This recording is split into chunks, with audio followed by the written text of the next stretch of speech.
नागपुर के एक छोटे से कस्बे में हर्ष रहता था। हर्ष अपने माता पिता के साथ रहा करता था। हर्ष के बाबा एक गरीब किसान और माँ दर्जी थी। दोनों ही अपना अपना काम करके घर चलाने की कोशिश किया करते। हर्ष की पढ़ाई लिखाई के खर्चे के वजह से दोनों बड़े परेशान रहते थे। मुझे मेरे हर्ष की बड़ी फिक्र हो रही है। उसकी तालीम। हर्ष अब बड़ा हो गया है और अगर हमने उसका स्कूल में दाखिला नहीं करवाया तो बेहद परेशानी हो जाएगी। मैं अपनी कोशिश तो कर ही रहा हूँ बेगम। हमारा हर्ष पढ़ने में बहुत तेज और बहुत गुणवान है। अभी से ही उसे गुना बाग और अंग्रेजी पढ़ना आ गया है। हम सुबह ही उसे लेकर एक बड़े स्कूल में जाएंगे दाखिला करवाने। हर्ष को लेकर सुबह ही कुसुम और राम नारायण एक बड़े से स्कूल में जाते हैं। हर्ष वहाँ की खूबसूरती देखकर हैरान रह जाता है।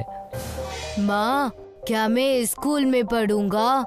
बिल्कुल बेटा, तुम इसी स्कूल में पढ़ोगे और पढ़कर बड़े आदमी बनोगे और ऐसे कई सारे स्कूल भी बनाओगे। मुझे बड़ी हिचकिचाहट हो रही है, कहीं हमें ज्यादा पैसे ना भरने पड़ जाए। अरे आप चलो तो वहाँ चलकर देखें तो सही। वहाँ जाते ही उन्हें गेट पर खड़ा चौकीदार रोक देता है। रुको, कहाँ जा रहे हो बिना किसी इजाजत से?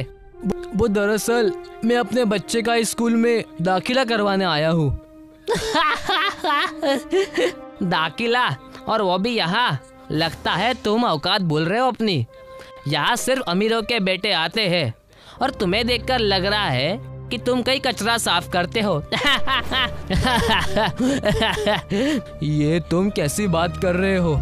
मेरा बच्चा पढ़ने में बहुत होशियार है। मेहरबानी करके हमें अंदर जाने दीजिए, हमारी बेइज्जती मत कीजिए। मैंने तुमसे कह दिया ना, चले जाओ, वरना मुझे अपने इस डंडे का इस्तेमाल करना पड़ेगा।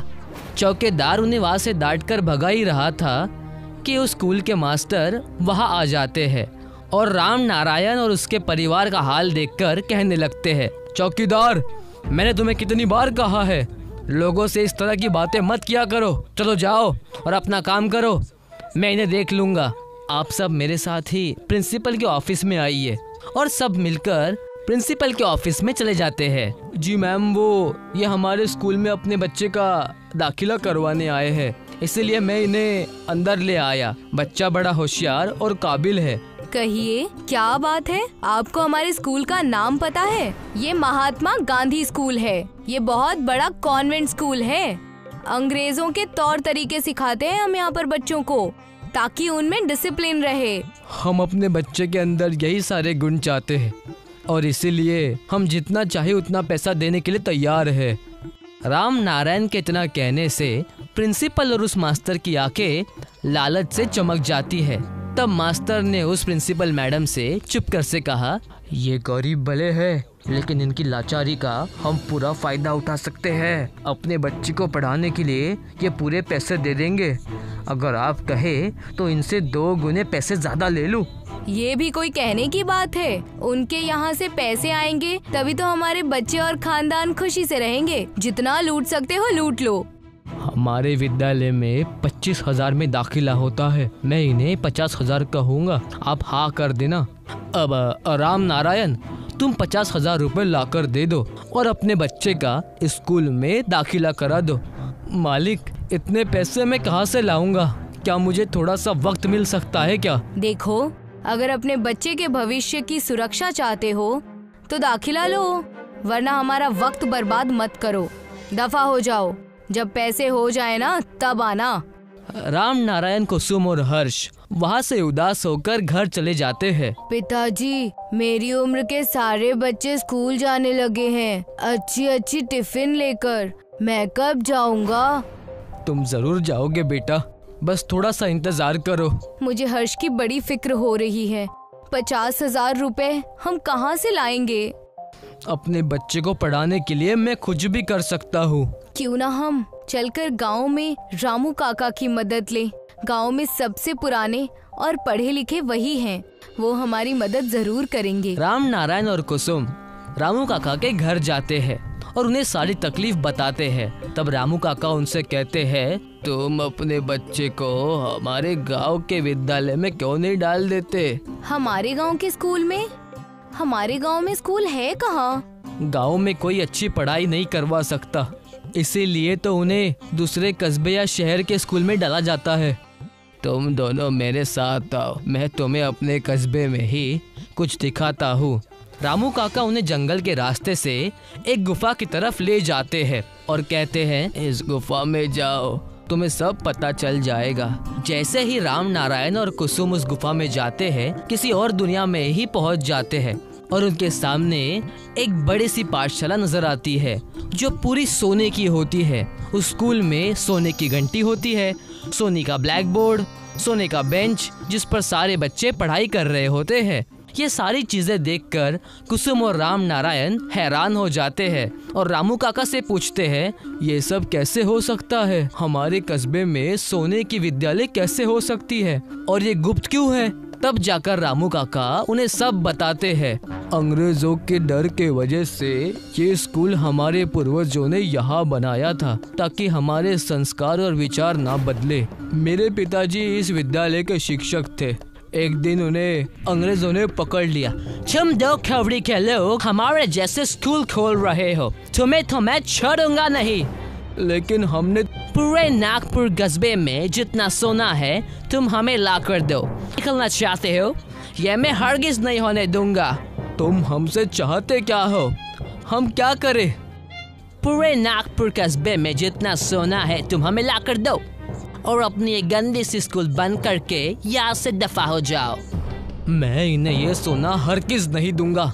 सारे सोने को लेकर उस जंगल के गुफा में छुपा दूंगा और अपनी अलग दुनिया बनाऊंगा। उस वक्त से लेकर अब तक हम नागपुर कस्बे वाले इस सोने की स्कूल को खुफिया तरह से चला रहे हैं। हे मालिक, तो असली बात ये है, क्या आप मेरे बच्चे को भी इस सोने के स्कूल में दाखिला देंगे? मेहरबानी करे रामू काका, मेरे बच्चे को शिक्षा की बहुत जरूरत है। मैं तुम्हारे बच्चे को इस विद्यालय में तभी लूंगा जब तुम शहरी विद्यालय की पोल खोलोगे। उन लोगों ने हमारे गांव के कई सारे लोगों को ठगा है, उन्हें तुम्हें पकड़वाना होगा। हम बिल्कुल ऐसा ही करेंगे, उन्हें सजा दिलवा कर रहेंगे।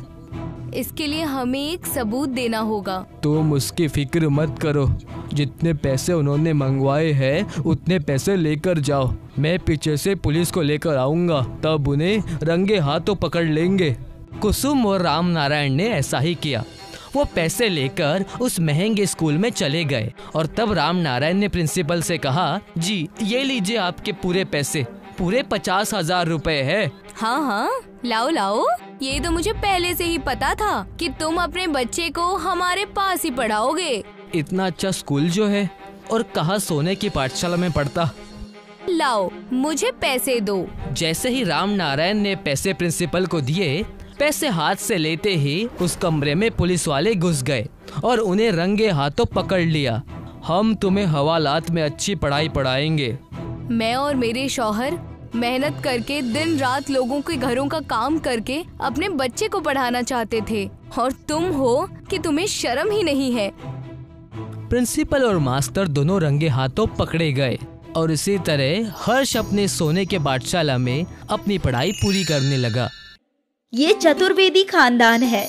इस खानदान के सरबराह दीनदयाल जी हैं, जो पेशे से स्कूल के हेडमास्टर हैं। ये उनकी बीवी मीना और ये फर्जंद धीरज, जिसका ट्रकों का कारोबार है, और ये बहू पूनम। चतुर्वेदी खानदान बहुत ही खुशहाल और मुतमईन खानदान है। अरे बहू आओ, शतरंज खेलते हैं। नहीं बाबूजी, मेरी शिकस्त हो जाती है, आप इनके साथ खेलिए। शिकस्त तो हमेशा मेरी होती है, लेकिन बाबूजी मैं खेलूंगा। वैसे भी जब तक पराठे नहीं बनते मेरे पास करने को और है ही क्या। आप लगाइए बाबूजी। ये हुई ना बात। बाप बेटे शतरंज खेलने बैठ गए। दीनदयाल जी शतरंज के खेल के उस्ताद थे और मिनटों में उन्होंने धीरज को शिकस्त दे दी। आप एक मर्तबा भी मेरे बेटे को जीतने नहीं देते। मैंने कब रोका है इसे जीतने से? अगर तुम्हारा बेटा जीतने के काबिल होगा तो जीत ही जाएगा ना। अब कोई खुद को हराकर बेटे को जीत थोड़ी दिला सकता है। बाबूजी, मुझे तो हारने में भी बेहद मजा आता है। आपको इस खेल का इतना शौक है, कि क्या बताऊं। इस खेल से ज्यादा मुझे बच्चों को तालीम दिलाने का शौक है। और फिलहाल 10 बज गए हैं, मैं जा रहा हूँ स्कूल। अरे लेकिन बाबूजी, नाश्ता तो करते जाइए। बहू, अब वक्त नहीं है मेरे पास। 1 मिनट रुकिए तो मैं डिब्बे में भर कर दे देती हूँ। ठीक है, सिर्फ 1 मिनट। पूनम जल्दी से डिब्बा भरकर लाई, लेकिन दीनदयाल जी चले गए। दीनदयाल जी सरकारी स्कूल के मास्टर थे। भले ही सरकारी स्कूल की हालत खराब थी, लेकिन यहाँ तालीम बहुत अच्छी हासिल होती थी। दीनदयाल जी दिल लगाकर तालीम देते थे। अरे छोटू, तू आज इतनी देरी से क्यों आया? वो सर, मैं बगल वाले गांव में गया था अपनी बाजी को उसके ससुराल छोड़ने, तो वहाँ से दौड़ते हुए आ रहा हूँ, इसलिए देरी हो गई। ठीक है, इस मर्तबा तुम जमात में बैठ सकते हो। अगली मर्तबा देरी हुई तो मैं तुम्हारे बहाने नहीं सुनूंगा।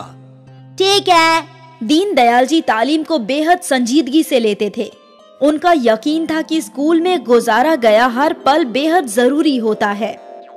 इसलिए ना वो खुद देरी से जाते थे और ना ही अपने तलबा को देरी से आने देते थे। सब कुछ दुरुस्त चलता जब तक बरसात नहीं आती, लेकिन बरसात आते ही क्लासरूम खाली हो जाता, क्योंकि सरकारी स्कूल की छत टपका करती थी। और छत के रिपेयर करने के लिए दीनदयाल जी हर साल सरकारी ऑफिस में अर्जी लेकर जाते थे। तशरीफ लाइए दीनदयाल जी। वही मैं सोचूं, बरसात शुरू हो गई है, आप अभी तक आए कैसे नहीं? क्या लेंगे, चाय या ठंडा?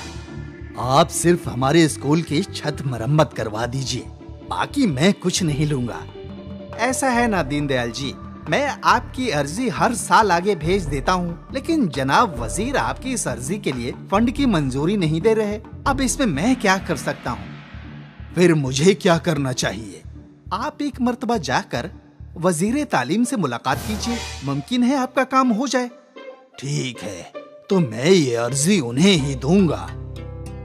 दीनदयाल जी ने वजीर तालीम से मिलने का वक्त लिया और उनसे मुलाकात करने के लिए पहुंच गए।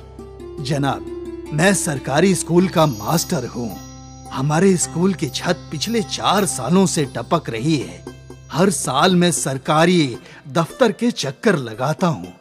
मेहरबानी होगी अगर आप एक मर्तबा मेरी अर्जी कबूल कर लें और अफसरान को हुक्म जारी करें। जी जरूर, हम फौरन आपके स्कूल की मरम्मत का काम सौंप देंगे किसी कॉन्ट्रैक्टर को। शुक्रिया जनाब। आज दीनदयाल जी खुश थे कि जल्द ही उनके स्कूल की छत की मरम्मत होने वाली थी। वो जलेबियां लेकर घर पहुंचे। क्या बात है बाबूजी, आज आप बेहद खुश हैं?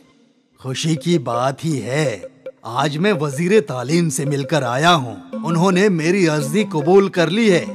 अब जल्दी ही स्कूल की छत मरम्मत होगी। अरे वाह, ये तो बहुत अच्छी बात है। अच्छा है, आप वापस पूरे दिन स्कूल में रहेंगे तो यहाँ हमारी परेशानी कम होगी। क्या? ये खबर सुनकर पूरा खानदान खुश था। सबको इल्म था कि दीनदयाल जी के लिए तालीम कितना अहम है। इस बात को कुछ रोज गुजर गए, अब तक कोई काम शुरू नहीं हुआ। इसलिए इल्म करने के लिए दीनदयाल जी वापस सरकारी दफ्तर गए।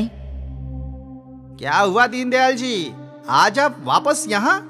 मैं जनाब वजीर से मिलकर आया था। उन्होंने कहा था कि वो जल्दी स्कूल का कॉन्ट्रैक्ट किसी को देकर मरम्मत का काम शुरू करवाएंगे, लेकिन अभी तक कुछ शुरू नहीं हुआ। हमें तो ऐसी कोई हिदायत नहीं मिली ऊपर से। मालूम होता है जनाब वजीर ने आपकी बात सुनी भी और भूल गए। क्या? मैं अभी उनके पास जाकर उन्हें याद दिलाकर आता हूँ। कोई फायदा नहीं दीनदयाल जी, जनाब वजीर गैर मुल्की दौरे पर गए हैं 1 माह के लिए।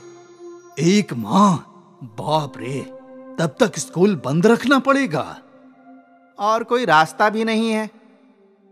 दीनदयाल जी मायूस हो गए। दीनदयाल जी ने अपने घर वालों को ये सारा वाकया बताया। अब क्या बाबूजी? मालूम नहीं, सोचा था जल्दी ही स्कूल शुरू होगा, लेकिन लगता नहीं है।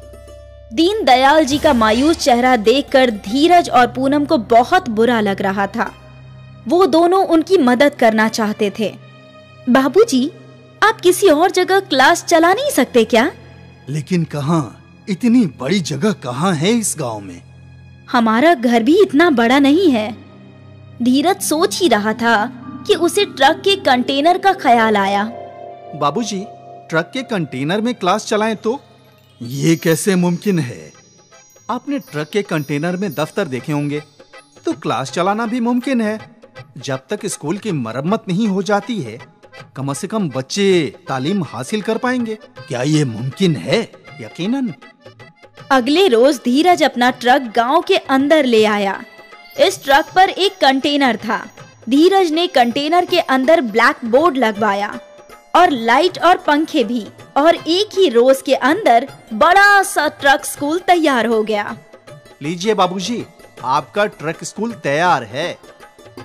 अगले ही रोज से गांव के सारे बच्चे ट्रक स्कूल में तालीम हासिल करने आने लगे। अब बरसात की कोई परेशानी नहीं थी। दीनदयाल जी एक मर्तबा फिर बच्चों को तालीम दिलाने लगे और उन्हें खुश देखकर उनका खानदान भी बेहद खुश था। पूरी बरसात सरकारी स्कूल ट्रक स्कूल के अंदर ही लगता था। आखिरकार बरसात के बाद सरकार ने सरकारी स्कूल की मरम्मत का काम शुरू किया। दीनदयाल जी खुश थे कि किसी भी बच्चे की तालीम नहीं रुकी। उम्मीद है अगले साल इस गांव को बड़े से ट्रक की जरूरत नहीं पड़ेगी।